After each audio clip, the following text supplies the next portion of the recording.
ಮಾಡ್ತಿಲ್ಲ ration card ಅಲ್ಲೂ ಕೂಡ ಅದೇ ಆಗಾವಂತು. ಅಲ್ಲೂ ಕೂಡ ಕಡು ಬಡವರು ಅಲ್ಲದೆ ಇರೋರು ಶ್ರೀಮಂತರು ಕೂಡ BPL ಕಾರ್ಡ್ ಇಟ್ಕೊಂಡಿದ್ದಾರೆ ಅಂತ.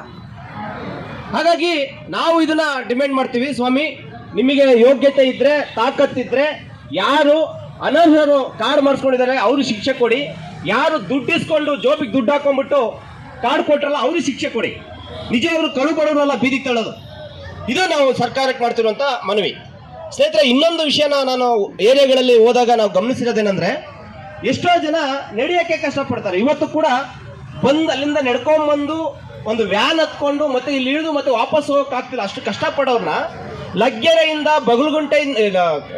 ಗೊರಗುಂಟೆಪಾಳ್ಯದಿಂದ ಪೀಣ್ಯದಿಂದ ಬಗಲ್ಗುಂಟೆಗೆ ಹೋಗಿ ಅಂತ ಕಳಿಸ್ತಾರೆ.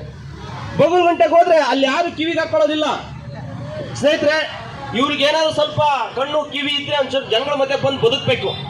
ಜನಕ್ಕೆ ಇಲ್ಲಿಂದ ಬಗಲ್ಗುಂಟೆಗೆ ಹೋಗ್ಬೇಕಂದ್ರೆ ಅದೊಂಥರ ಫಾರಿನ್ ಹೋದಂಗಾಗುತ್ತೆ. ಗೊತ್ತಾಗಲ್ಲ ಜನಕ್ಕೆ, ತಿಳುವಳಿಕೆ ಇಲ್ಲ, ಯಾವ ಬಸ್ ಹತ್ಬೇಕು ಅನ್ನೋದು ಗೊತ್ತಿಲ್ಲ. ಬಗಲ್ಗುಂಟೆಗೆ ಹೋದ್ರೆ ಎಲ್ಲಿ ಹೋಗ್ಬೇಕು ಅದನ್ನ ಕೇಳ್ಕೊಂಡು ಆ ಜಾಗ ತಲುಪೋದಕ್ಕೆ ಒಂದಿನ ಬೇಕು. ಅಲ್ಲಿ ಹೋದ್ರೆ ಯಾರನ್ನ ಮೀಟ್ ಮಾಡ್ಬೇಕು ಗೊತ್ತಿಲ್ಲ. ಕಷ್ಟಪಟ್ಟು ಅಷ್ಟೆಲ್ಲ ಮಾಡಿ ಹೋಗಿ ಯಾರನ್ನ ಒಬ್ಬ ಅಧಿಕಾರಿನ ಮೀಟ್ ಮಾಡಿದ್ರೆ ಇಲ್ಲೆಲ್ಲ ನಿಮ್ಗೆ ಬರೋದು ನೀವು ಸೀದಾ ಮೈಸೂರು ಬ್ಯಾಂಕ್ ಸರ್ಕಲ್ ಹೋಗಿ ಅಂತ. ಅಲ್ಲಿಂದ ಹತ್ಕೊಂಡ್ಬರ್ತಾರೆ ಜನ. ಇದು ಗೊತ್ತಾಗಲ್ವಾ ನಮ್ಮ ಸರ್ಕಾರಗಳಿಗೆ? ಹಾಗಾಗಿ ನಾವು ಇದನ್ನ ಗಮನಿಸ್ತಾ ಇದೀವಿ. ಅಲ್ಲಿಂದ ಮುಂದುವರೆದ್ಬಿಟ್ಟು ಅಷ್ಟೆಲ್ಲ ಕಷ್ಟಪಟ್ಟು ನಮ್ಮ ಜನ ಬಸ್ ಇಟ್ಕೊಂಡು ಬಗಲ್ಗುಂಟೆಗೆ ಹೋಗಿ ಯಾರ ಅಧಿಕಾರಿನ ಮೀಟ್ ಮಾಡಿ ಇನ್ನೇನು ಆಗ್ಬಿಡ್ತು ಅಂತಂದೇಳಿ ಕನ್ಸು ಕಾಣ್ತಿರ್ಬೇಕಾದ್ರೆ ಸಡನ್ ಆಗಿ ಹೇಳ್ತಾರೆ ಇನ್ಕಮ್ ಸರ್ಟಿಫಿಕೇಟ್ ಬೇಕು. ಆ ಇನ್ಕಮ್ ಸರ್ಟಿಫಿಕೇಟ್ 32,000 ರೂಪಾಯಿಗಿಂತ ಕಡಿಮೆ ಇರಬೇಕು.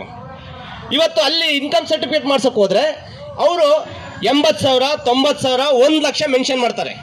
ನಿಮ್ಗೆ ಆದಾಯನೇ ಇಲ್ಲ, 32,000ಕ್ಕೆ ಕಡಿಮೆ ಆದಷ್ಟು ಸಿಗ್ತಾ ಇಲ್ಲ. ಆದ್ರೆ ಅವ್ರ ರೂಲ್ಸ್ ಪ್ರಕಾರ 90,000 ಹಾಕ್ಬೇಕಂತೆ, 1 ಲಕ್ಷ ಹಾಕ್ಬೇಕಂತೆ. ಸ್ವಾಮಿ ಹಾಗಾದ್ರೆ ಕೊಟ್ಬಿಡಿ ನೀವೇನೆ, ನಮ್ಗೆ 1 ಲಕ್ಷನ ಹೆಂಗ ಬದುಕೊಂಡ್ಬಿಡ್ತೀವಿ. ಅಷ್ಟಿದ್ರೆ ನಾವೇ ಪೆನ್ಷನ್ ಅಮೌಂಟ್ಗೆ ಅಪ್ಲೈ ಮಾಡಕ್ ಗೊತ್ತಿದ್ವಿ. ಇದನ್ನ ಹೇಳ್ತಿದ್ದಾರೆ. ಈಗ ನಾವು ಕಳೆದ ಹಲವಾರು ದಿನಗಳಿಂದ ಹೋರಾಟಗಳು ಮಾಡಿರೋದ್ರಿಂದ ಮೈಸೂರಲ್ಲಿ ಕೂಡ ದೊಡ್ಡ ಮಟ್ಟದಲ್ಲಿ ಪಿಂಚಣಿದಾರರು ಒಗ್ಗಟ್ಟಾಗಿ ಮೈಸೂರಿನ ಕೇಂದ್ರ ಭಾಗದಲ್ಲಿ ದೊಡ್ಡ ಮಟ್ಟದಲ್ಲಿ ಹೋರಾಟ ಮಾಡಿದಾಗ ಸರ್ಕಾರಗಳು ಇದ್ರ ಬಗ್ಗೆ ಮಾತಾಡಕ್ ಶುರು ಮಾಡಿ ಅವಾಗ ಪರಮೇಶ್ವರ್ ಅವರು, ನಮ್ಮ ಗೃಹ ಸಚಿವರು, ಅವರು ಹೇಳಿದ್ರು ಪಿಂಚಣಿ ಅಮೌಂಟ್ ಮಾಡಿಸೋದಕ್ಕೆ ಕ್ಯಾಸ್ಟ್ ಇನ್ಕಮ್ ಸರ್ಟಿಫಿಕೇಟ್ ಅಲ್ಲಿ 1,20,000 ರೂಪಾಯಿ ಇರೋವರೆಗೂ ಕೂಡ ನೀವು ಮಾಡಿಕೊಡ್ಬೇಕು ಅಂತಂದೇಳಿ ಅಚೀವ್ ಆಗಿದೆ. ಅದು ಪಿಂಚಣಿದಾರರು ಹೋರಾಟಗಳಿಂದ ಯಶಸ್ವಿಯಾಗಿರೋದು.